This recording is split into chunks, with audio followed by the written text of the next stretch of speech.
Hey everybody, this is Perch. I'm a big fan of Cartoonist Kayfabe, so I like the channel. I like what they do, and I think Ed Piscor, Jim Rugg, do a great job, and it's a fun show. And they've done something unique in YouTube. They've managed to create a show and a personality and something different from a lot of the other channels. They are their own thing, and it's an enjoyable thing. I think they have a good show and everything, all good. And it's hard because when you set out to do comics YouTube, you tend to either do interviews, and there's several of those, and there's some amazing interviews out there.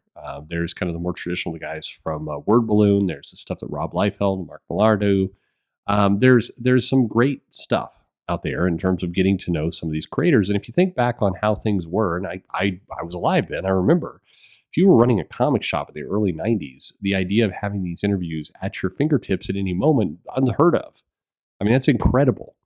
And so that's very, very cool. And then you've got a lot of commentary out there. You have a variety of different things. You have kind of the Xavier Files, which are a bunch of pricks who are constantly attacking this show. Sorry, I shouldn't go down there. But you got a lot of, and then you have the various, channels who are doing the culture war thing. You have people who are doing live streams. You have people doing commentary. You have all kinds of different things. So my hat's off to Cartoonist Kayfabe because they have their own thing. Their show feels unique in terms of what they put out. Casually Comics, for my money, is still one of the best channels out there by a mile, but that's neither here nor there for this video.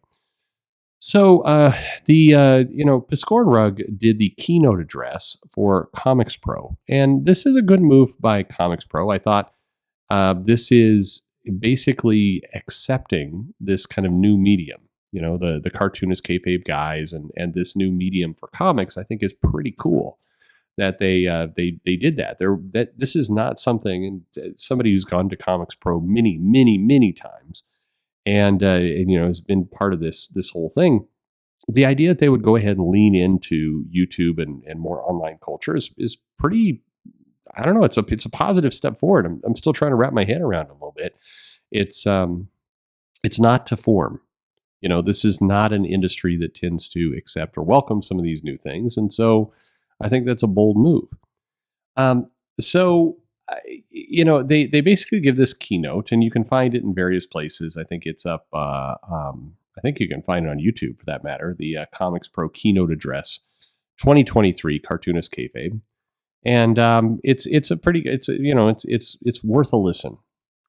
But now, so for all that said, and hopefully you see the kind of genuineness of what I'm saying. I like the guys. I like their show. I like the fact that they've done this. I like Comics Pro reached out. Everything else.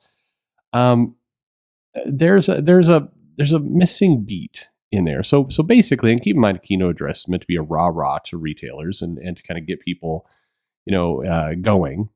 And basically, there's a lot of like, hey, comics has never been better. 50% growth. I basically, I'm surprised by how different every store is. It's one of the great things. It's not like it's not like a big box store. They were talking about how comic shops are unique and they have an individual flavor and all the rest. And that's cool. A lot of entrepreneurs. So there's a lot of kind of tip of the hat to retailers. And they talked about how you're doing unique good work, and that this is the golden age of comics. And this wouldn't be kind of current era of comics if you didn't get a couple shots of like there are old people who want to cling to the 40s as a golden age of comics. Well, that was called the golden age. Yes, that's true. But basically like the era now, and the comment of I can read the best comics from Japan. I can read quality reprints of the best newspaper strips ever made. There's never been a time where more people are actually making comics that they have access to. This is the official, golden age of comics. And then they made a comment that I thought was pretty clever of how do you build your store around this challenge? Well, herein lies both, I think, the cleverness of what they said and also the trap.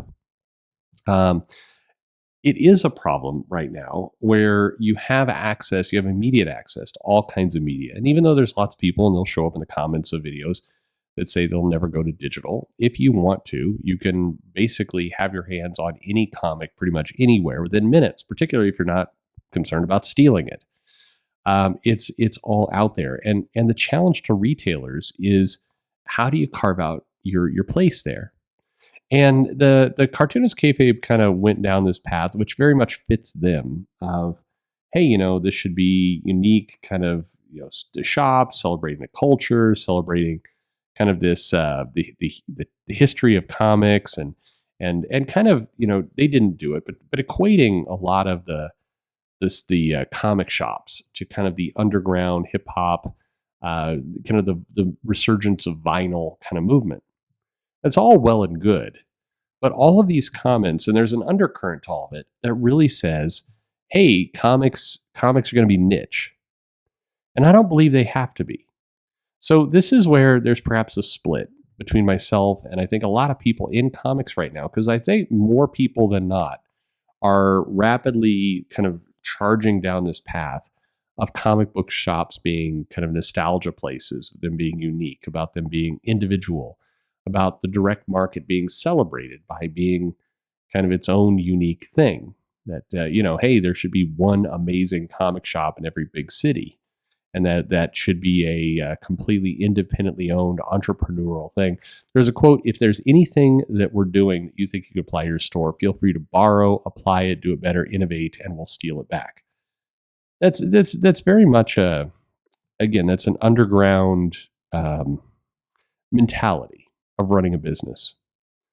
But the challenge with that is it's accepting, to me, and this is my own personal view, it's accepting some level of defeat. It's accepting this idea that comics can be small and that the mainstream can be kind of ignored and is bad. To me, and this is, I've seen it with software, I've seen it with all kinds of different businesses.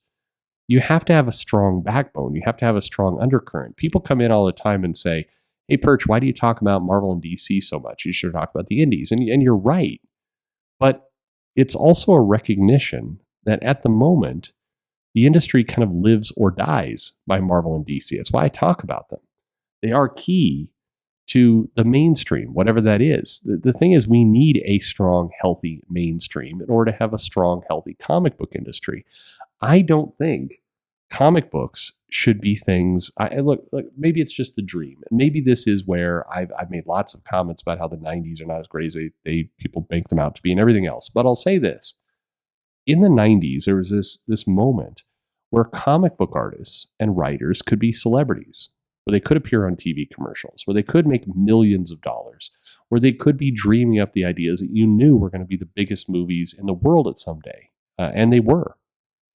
And I think that's a healthy industry, an industry that still has those dreams, an industry that can be the biggest and the best, that the spotlight can shine on those people.